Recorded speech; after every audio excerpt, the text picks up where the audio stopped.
And the reason you're able to do that is that you have this rich world model. And you don't have that world model innately.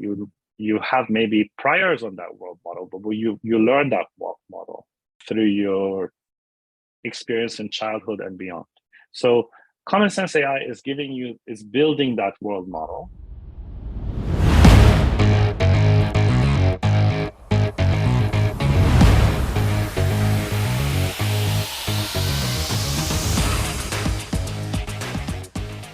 Good morning, good afternoon, or good evening, depending on where you're listening.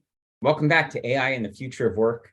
Thanks for making this one of the most downloaded podcasts about the future of work. If you enjoy what we do, please like, comment, and share in your favorite podcast app. And we'll keep sharing great conversations like the one we have for today. I'm your host, Dan Turchin, CEO of PeopleRain, the AI platform for IT and HR employee service. I'm also an investor in and advisor to more than 30 AI-first companies and a firm believer in the power of technology to make humans better. If you're passionate about changing the world with AI, or maybe just ready for your next adventure, let's talk. We learn from AI thought leaders weekly on this show, and of course, the added bonus is you get one AI fun fact. Today's fun fact comes straight from my inbox. Generative AI is coming to disrupt podcasts. I've published about 200 episodes of this podcast, so I am qualified to have strong opinions about the role of AI in media production and specifically podcast production, which is why an email I received this week raised my eyebrows. Podcastle is pitching the ability of AI to, and I quote, automate podcast intros and outros, ad reads, voiceovers, or even entire episodes. They can now be generated directly from a keyboard with as little as 70 pre-recorded sentences. Now, I call that crazy talk. That is a problem we don't need solved. Does anyone need or want those things that are so innate to the human condition automated? We've spent a lot of time together, me and you, our audience, getting to know each other. And to me, these genuine conversations that we get to have together each week brings out the best versions of what it means to be a human. The last thing I want to do as a listener, or I imagine you as well, is hear a bot transcribe or create content in the form of a podcast, certainly not about AI and the future of work. I think Podcastle is a terrible idea. And I, for one, am a firm believer that we should keep the humanness in the podcasting industry. And I think in this case, I'm going to vote with my listening time, and continue to listen to the podcasts that I feel like are genuine and recorded with human beings. So thank you, Podcastle, but I'm going to turn down your generous offer to automate the production of AI in the future of work. I'll link to more information about Podcastle in the show notes. But for now, shifting to this week's great conversation, which is actually relevant to today's fun fact. If you have as much experience thinking about and defining the future of AI and its impact on humanity than today's guest. He's a deep thinker and an advocate for AI that is compassionate. We'll learn what that means and how you go about productizing that today.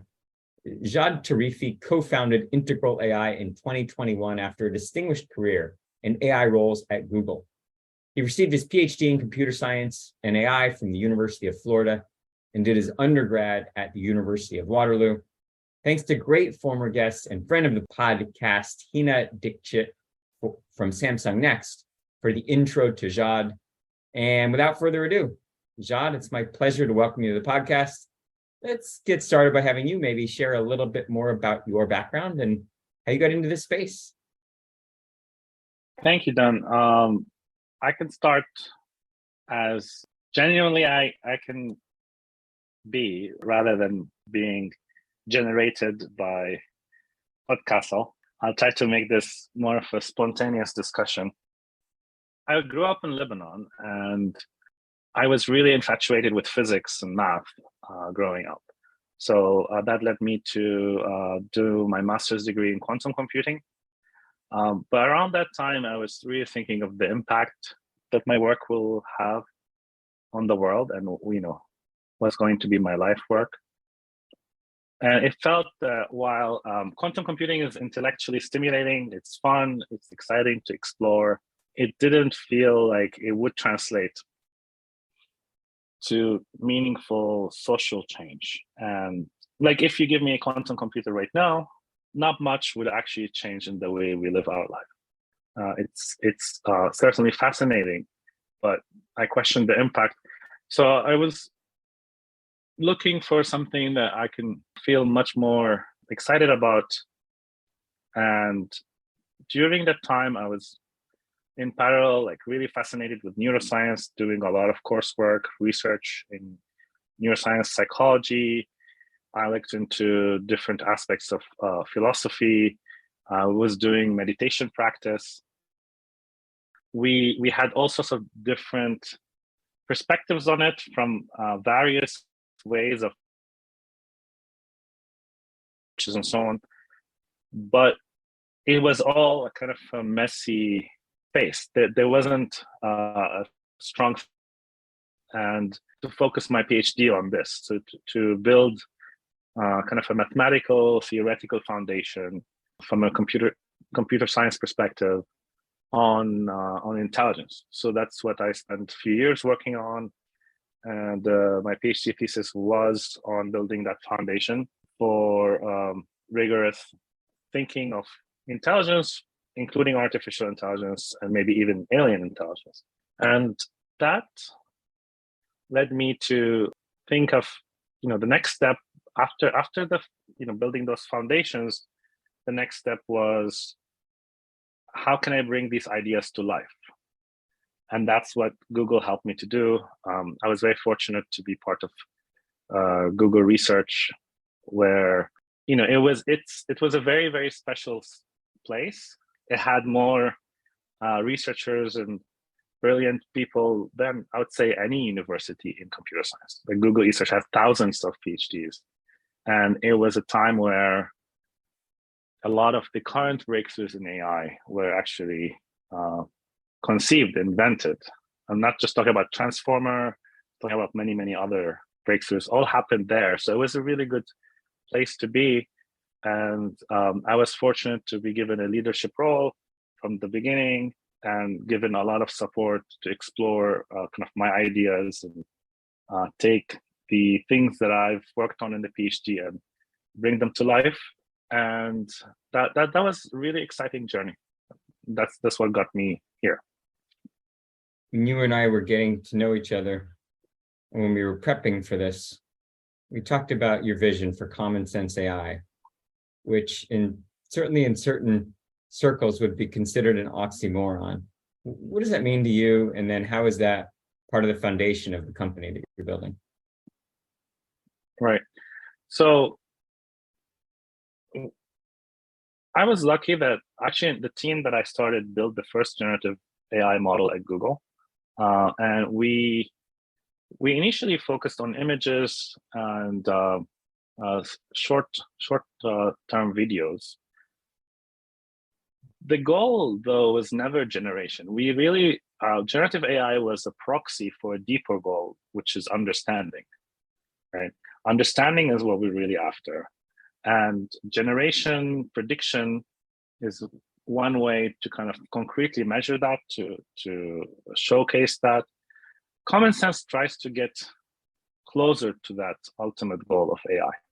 So it's not just about generating, it's about making decisions, handling uncertainty, predictions, understanding context, taking action, and also building an abstraction of the world that we're living.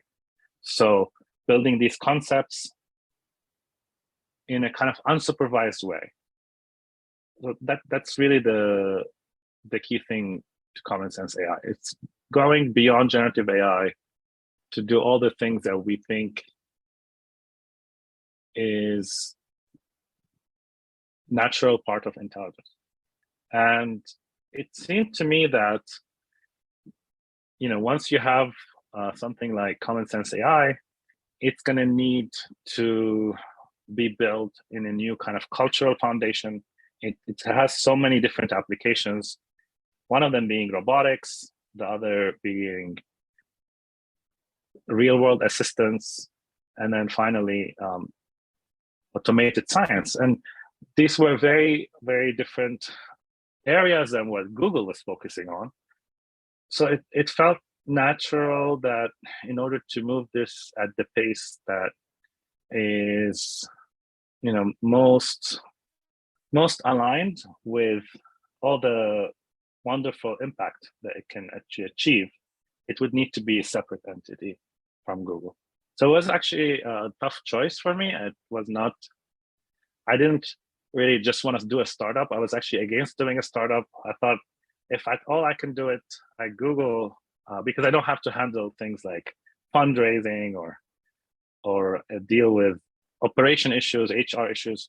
But at some point, it felt that it's worth adding that extra overhead because you'll get so much more speed and more capacity to actually create a better, I would say, better aligned culture for this type of company, this type of project. So yeah, that's what led to the founding of our company. So there was this flare up last year through Google, an engineer at Google named Blake Lemoine, who claimed that the Palm LLM was sentient.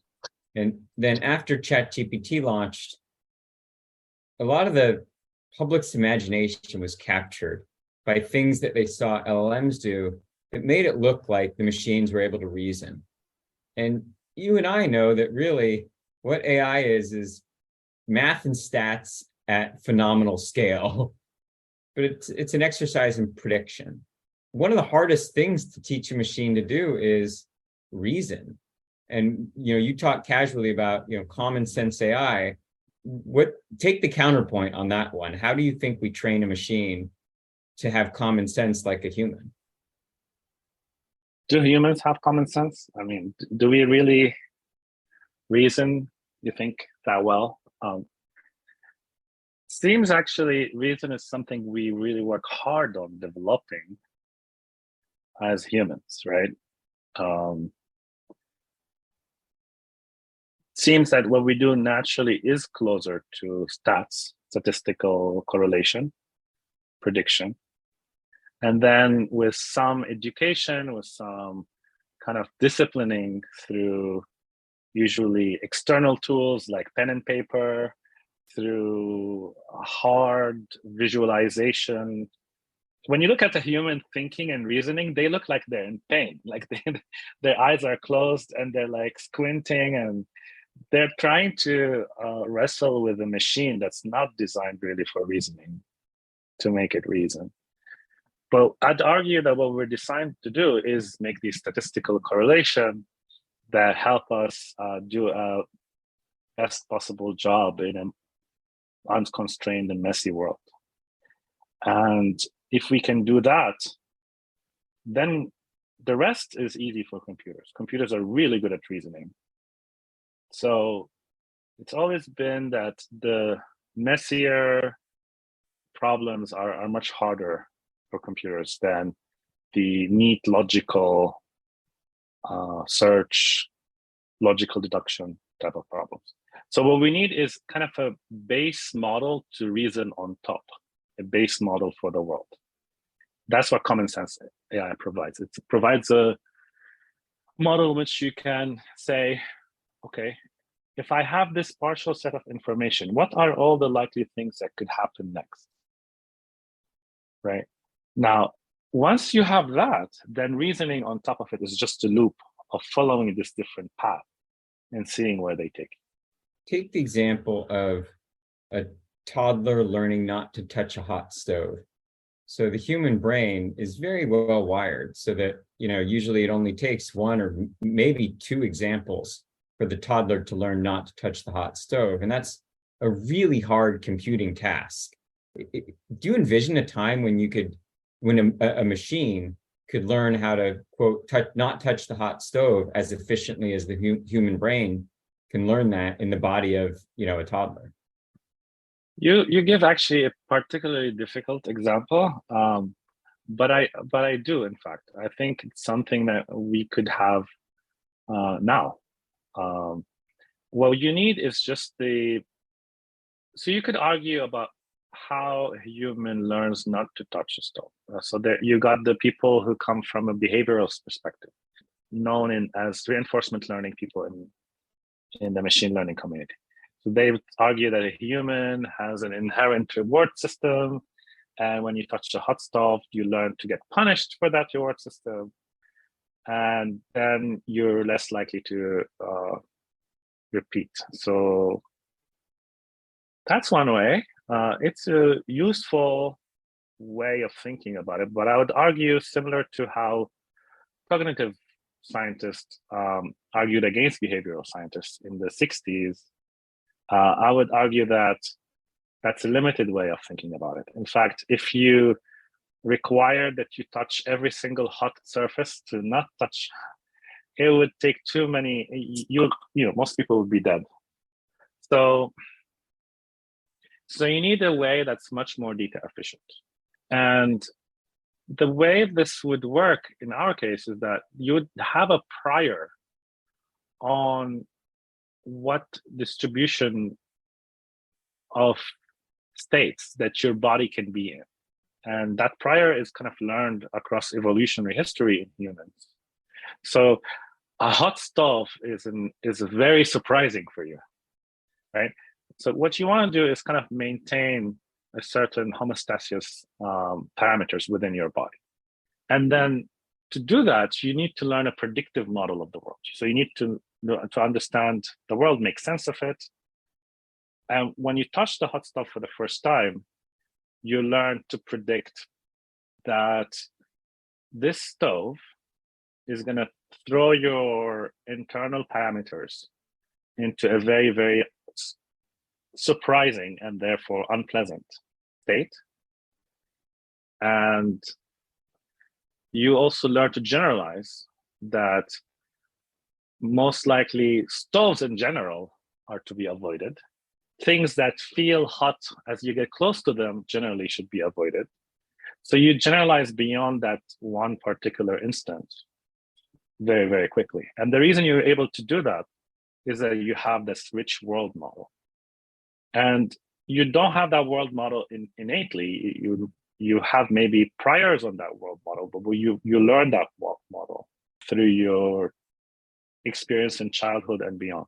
So Common Sense AI is building that world model, and then learning that particular touching a hot stuff is not good or maybe desirable for some people, right? Is something that you put on top of the world model. So the world model gives you the ability to generalize and understand whether what you're going to do with that is just depending on the task, or depending on what your particular agent is designed to do. So you're a quantum computing guy, so I got to ask you this question. It seems like Sure. one of the fundamental limitations of AI is that relative to the human brain, which is just unimaginably efficient. And I think it runs, whatever it is, 25, 30 watts.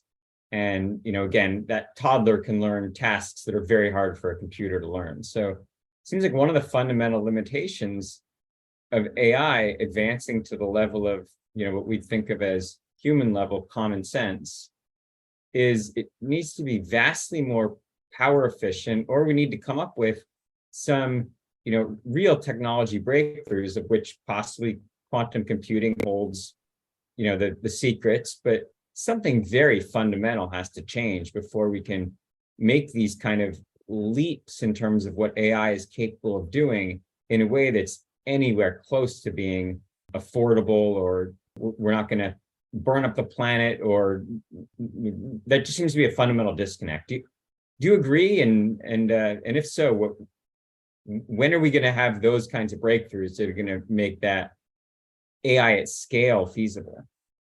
Yeah.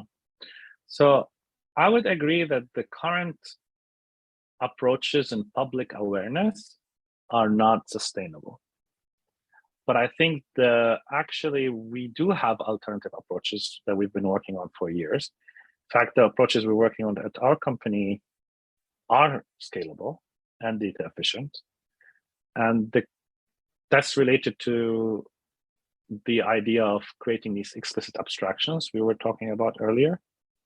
And it's also related to several fundamental concepts in the brain that we have been exploiting, but not to the full extent. Things like sparsity, things like active learning. So a lot of learning right now is being wasted. We're using way too many parameters. And then when we actually use those parameters, we're activating them all the time. We should only be activating a sparse subset of them. And then we're overtraining on too much data. So comparatively, a human, is trained on, I'd say, maybe 15 years of video data, roughly speaking. Whereas like YouTube has 1,000x more than that, has about 15,000 years. So we just need better algorithms. And those are the ones that we're actually building here. So you said a bunch of things that are intriguing. So better algorithms to potentially optimize which parameters are used. So take let's say, 175 billion parameter GPT-4 model. Talk me through, how do you make an algorithm efficiently understand which parameters are important for which tasks? Right. So you have to go, you have to start with the architecture itself. If the architecture is just a giant black box inscrutable matrix, there's very little you can do, right? So the first thing to design an efficient algorithm is to make assumptions about the architecture, which are really assumptions about the world. Architectures mirror the assumptions or the priors you have upon the world. The assumptions we make generally is that things are decomposable, so there are modularity or hierarchy, more or less. And then the other assumption we make is that there's sparsity. So there's not so many things going on at any given point in time, right? Of all the possible things that can happen at any given point in time, only a few of them happen. And if you want to look at it more philosophically, maybe it's the other way. Maybe the conception of time is such that only a few things can happen. But I don't want to digress into philosophy right now. So once you have these assumptions about, the modularity, the sparsity, then you can start actually designing the architecture to take advantage of these assumptions, right? And then you can design comparative algorithms to do that. So in our case, for example, a 175 billion parameter model would be compressed by an order of 10 with similar performance, right? And it would scale much better from there. I thought the big innovation, maybe this is naive, but you can set me straight. The big innovation behind a generative pre-trained transformer model is that all of the text gets vectorized. And so it's perfectly designed to predict the next word, because you quickly get to a cluster of words that are related, and you can very efficiently predict the next word. That's all it does, but it does that super efficiently. So, I mean, it sounds like what you're saying is that it's actually inefficient. If you could improve the performance, maybe you could get 175 billion parameter performance with a tenth of the parameters, and it seems like the current architecture is actually poorly designed. But what am I missing? Terribly designed. Yeah, it's very poorly. It's very poorly designed, actually. I would say, and there's a lot of engineering work that goes into it, and I don't want to dismiss that. So there's a lot of really great engineering that happens to it. But algorithmically, it's just the simplest possible thing you can think of. just have a transformer attend to everything in the past. And there's not that much structure and assumptions built into it. What's interesting is that you don't need that much to get very far with language, right? With language, you can really do well with a poorly designed algorithm by just pumping money into it, which means data and compute. But this approach breaks down the moment you start getting into multimodality, especially in complex multimodality that involve not just two modalities, but three or more. And in domains where there's not enough data or there's not enough multimodal data. So I'd say the current architectures are very poorly designed from an algorithmic perspective, although there's a lot of really great engineering work that goes into them. And I would argue, no, that they're not efficient at all. I mean, you mentioned how efficient the brain is, right? And the brain is ultimately running some algorithm, and it's able to make the next word prediction with much less power, with much less training data. So I don't think what I'm saying is controversial or surprising. It should be surprising, actually, that we've went so far down this rabbit hole of data and compute. So let's say at Integral, you achieved the breakthrough of common sense AI. What are some things that we could do with models built using Integral AI that wouldn't be possible or wouldn't be cost or performance efficient using current LLMs? Yeah, so I'm very excited about real world AI. I think I'm gonna just give it to other people, other companies. They're doing great work in LLMs. I think there's a lot of things valuable there for society. So I'm going to concede that world to them. And I'm focusing this company on the real world.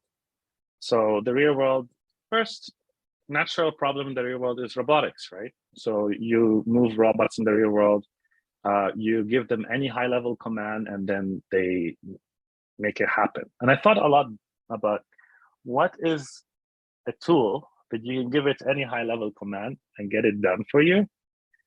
That tool exists in mythology. We call it the magic wand, right? So the ultimate vision for robots, in my mind, is a magic wand. And then there's another thing where we walk around, we see a lot of things in the real world. Can we get some type of assistant, whether that's through an AR device, or whether it's through a camera? Can we actually get an assistant to understand the real world around us and give us advice, recommendations, support? And also, I thought about it. It's not as good of an analogy, but there, I think crystal ball is kind of the magical metaphor, right? So imagine a world where people have magic wands and crystal balls. It's kind of a magical world, right? So these are two application areas that I'm very excited about. A third application area that's made possible through robotics as a first step is what I call automated science. So I'm really excited about applying common sense AI to things like drug discovery, improving our understanding of material science, because common sense AI will be able to take action, so do the experiments, but also understand the results of this experiment and build a world model for that particular domain, and therefore predict what next experiment to do next. So it's a process of active learning where the model kind of automates the scientific method in a particular domain. And I wonder, like, how much we can accelerate science, which moves at the rate of like one postdoc at a time right now, if we can unlock the ability to do science at scale. I'm very interested in things like rejuvenation, reverse aging, cancer research, all the different things that I think will give us as humans long life and vitality. So I'd say this is a third really fascinating application area for me for this technology. Jeff Hinton says something that is always intriguing when I hear him say it.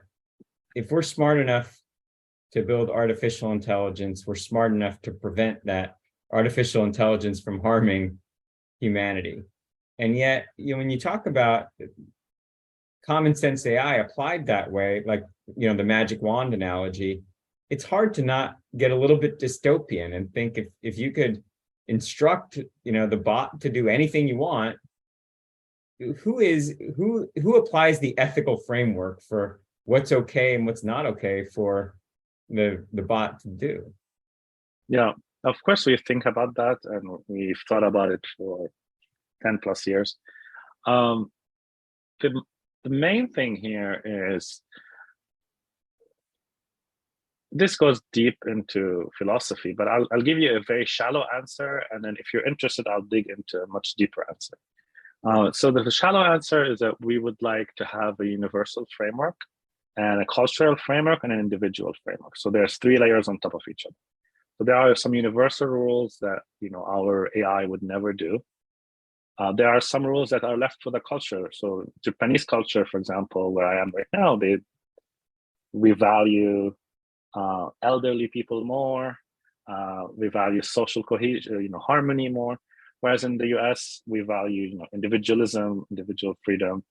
And it's not as black and white, right? So every culture will have to make up its own priorities, its own constitution, its own, philosophy. And then there's an individual layer where, within that particular culture or cross-culturally, you should have a significant amount of autonomy to define your own culture, your own personal culture for the AI. So I think about it at this 3 level. And it's always that the AI would follow the priority of universal, then culture, then individual. And if you're interested in a more deeper answer,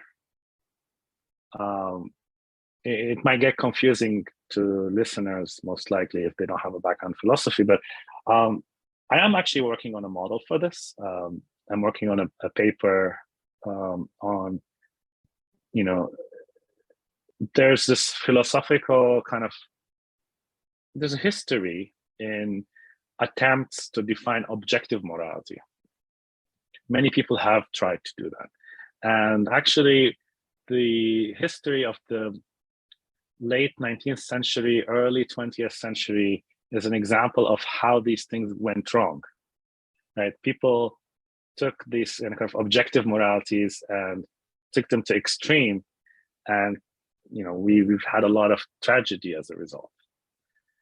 So after that, philosophy had kind of like a traumatic response where we kind of abandoned that dream of having a sense of objective morality.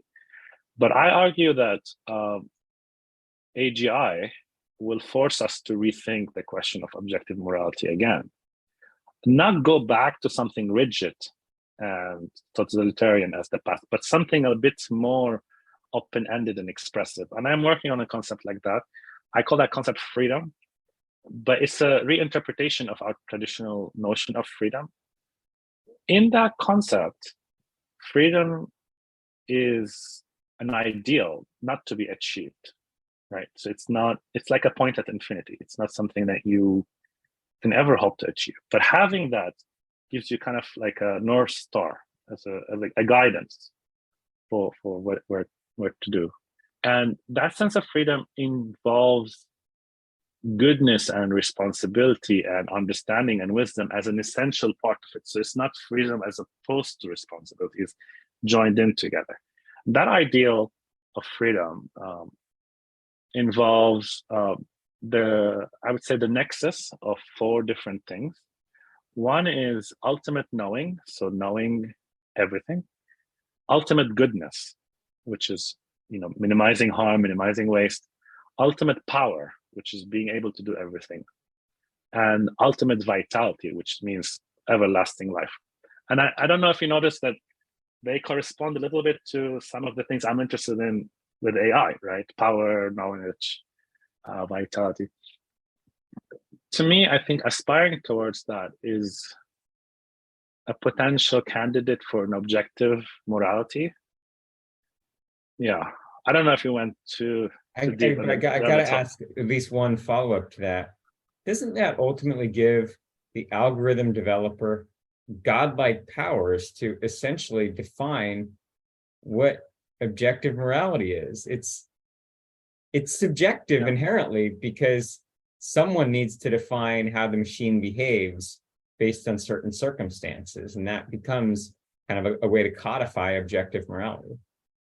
Yeah, I agree. I mean, but the counterpoint is we already have godlike power. So I wouldn't want to abdicate responsibility and say, we have to somehow come together and agree and discuss and somehow reach a conclusion that this is a shared vision for us, because we don't want to abdicate responsibility, but we don't want to take matters completely in our own personal programming hands, right? That's the brilliant insight. It's the collective that needs to own that definition of objective morality. All the principles that you're saying make so much sense, but there needs to be some distributed ownership of how that gets codified. Absolutely, yes. And I'm working on an article precisely with that idea of freedom and the idea of distributing how we go about moving towards freedom. And in fact, there's an interesting perspective there, which lets you reinterpret the notion of money.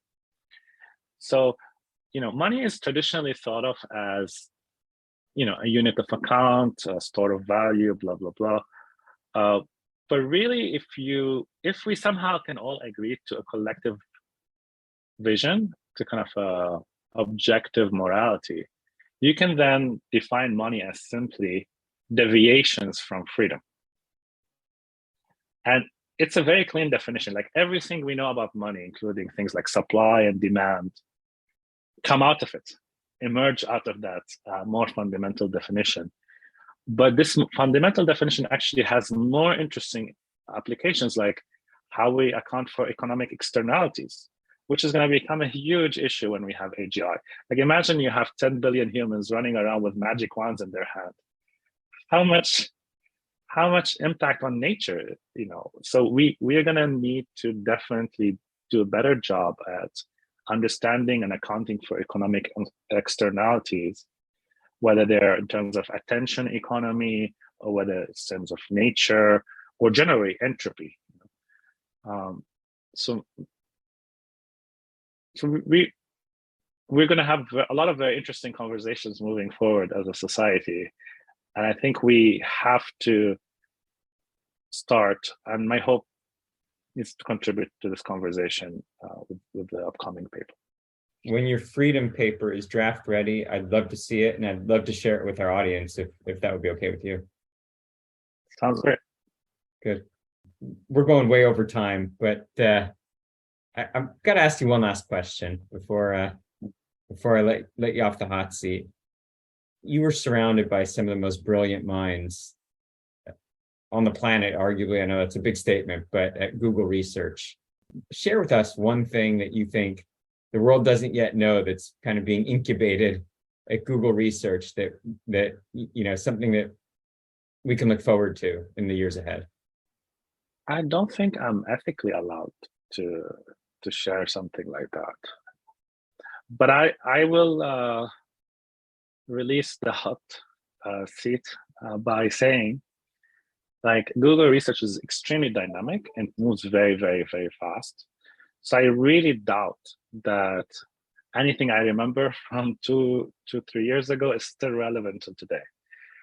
They're a bunch of brilliant people, and they're very motivated, and they care a lot. I know they get a lot of heat for being, maybe slow, but I think it comes down to they feel this immense sense of responsibility, and I have a lot of respect for these people.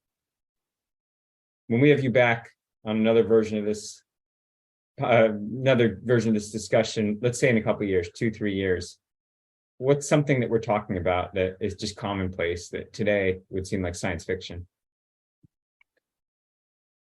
it's hard to give an answer to this question that will age well, because it seems that we're really approaching AGI, and the closer we are to AGI, the harder it's to see, right? It's kind of the metaphor of the event horizon or a black hole. It's getting harder and harder to predict beyond a certain event horizon.